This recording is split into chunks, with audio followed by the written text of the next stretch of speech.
Now we're going to run the Rasch model in JMetrik. First, I'm going to just discuss a little bit about Rasch modeling in JMetrik. So you're going to go into the Analyze tab.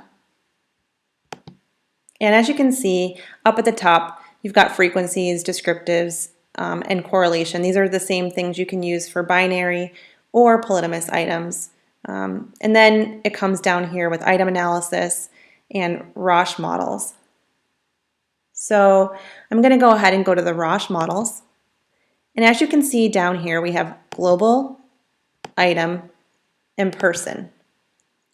Under the global tab, you will find max iterations, convergence criterion, extreme score adjustment, and then a couple other boxes under options, ignore missing data, PCA of standard residuals, center on items. And then in the linear transformation side, you'll see mean, scale, and precision.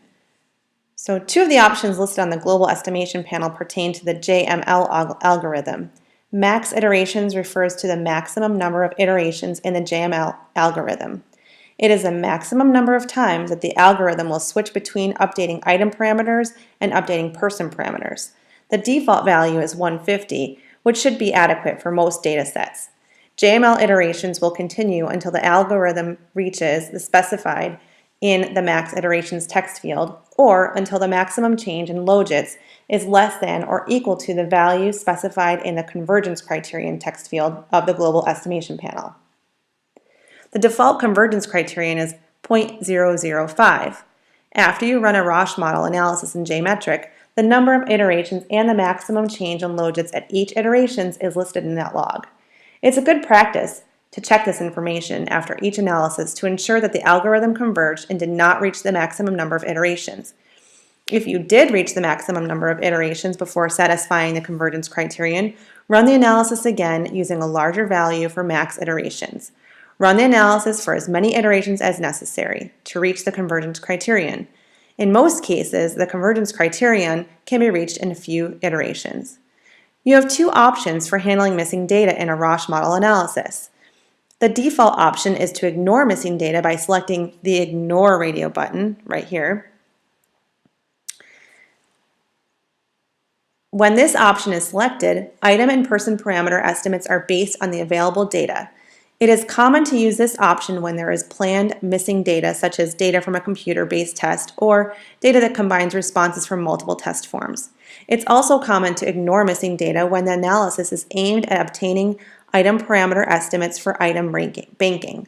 In other situations, ignoring missing data may not be appropriate. For example, an omitted response from an item from a traditional paper and pencil test may be due to a lack of knowledge on the examinee's part.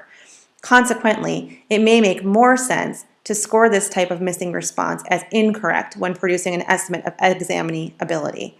In such a case, select the Score as 0 radio button option in the Missing Data panel to have missing data scored as 0 points. Keep in mind that your choice for handling missing data will affect the estimation of person and item parameters. Testing programs often use 2 runs of the data. The first run is aimed at obtaining item parameter estimates, not person ability estimates, and missing data is ignored. The second run focuses on estimating person ability parameters by fixing item parameter values at their values from the first run or values stored in an item bank. Missing data are scored as incorrect during the second run to estimate examinee ability. Finally, we're going to look at the linear transformation panel. Linear transformation panel allows you to specify a transformation of the logit scale for the person and item parameter estimates. This transformation is applied at the conclusion of the estimation algorithm. It is not applied between iterations. All person and item parameters will be transformed to have a mean and standard deviation that corresponds to the values you provide in this panel. So, for example, suppose you would like estimated person parameters to have a mean of 50 and a standard deviation of 10.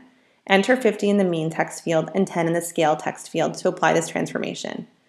So you can also use a transformation by looking into the transform panel. So I'm going to just go there quickly, transform, and then linear transformation. So you can do it that way too. But for now, we're going to just focus on analyze. Let's go back to this Rasch models. So here you go.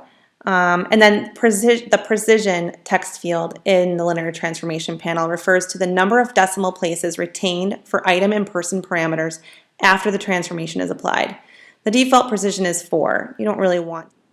3 options in the person options panel give you control over the information saved to the database. Choosing the Save Person Estimates checkbox will add 5 new variables to the item response table. New variables are the sum score, SUM, valid sum score, VSUM, latent trait estimate, theta, standard error for the latent trait estimate, STDERR, and an indicator of whether the examinee had an extreme score, extreme. Sum is the sum of points earned from all items, and valid sum score is the sum of item scores for items completed by an examinee. As described previously, latent traits estimates will be affected by your choice of handling missing data.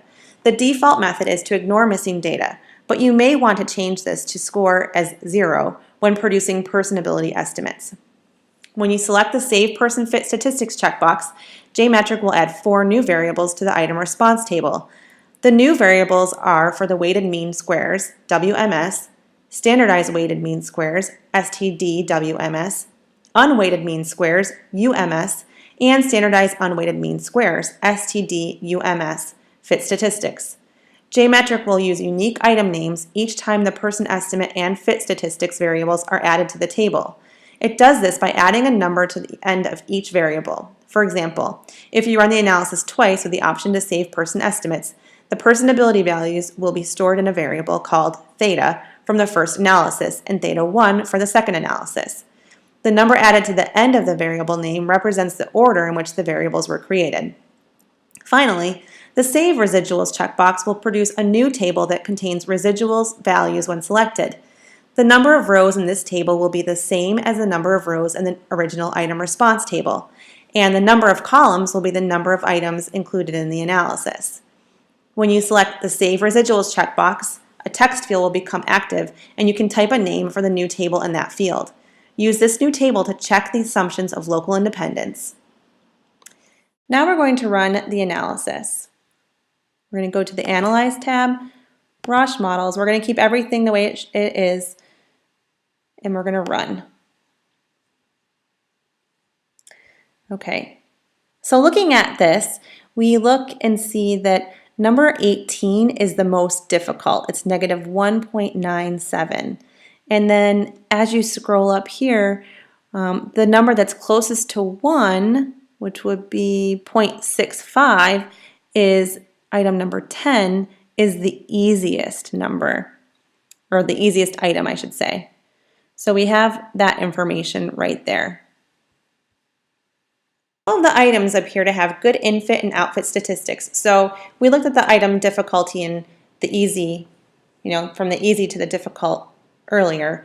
But now we're going to look at the in-fit and out-fit values. So the in-fit values are here, and that ranges from 0.83 to 1.15. So we've got 0.83 to 1.15.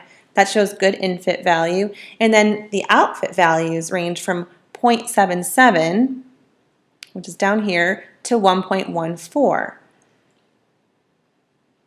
Then if you go down here and we look at the overall statistics, we have the reliability is 0.91 and the separation index is 3.27. So they all support the use of the rating scale model with these data. So now let's look up here at this final JMLE category statistics. You'll notice that it only contains a set of thresholds for group A, even though there were 20 Polytomous items on this test. Combining all of these items into a single group resulted in a single rating scale model for the entire group. That is, this set of thresholds applies to all 20 items. Instead of repeating these same values 20 times, the output lists them once for the entire group. Thresholds that range from a low of negative 0.81 to a high of 0.76, and there are no reversals. Although it seems that these thresholds do not cover much of the latent scale, these items actually span the latent scale from negative 2.78 to 1.41 when converted to step parameters by adding thresholds to item difficulty. The fit of these categories is good, with all category infit and outfit values close to 1.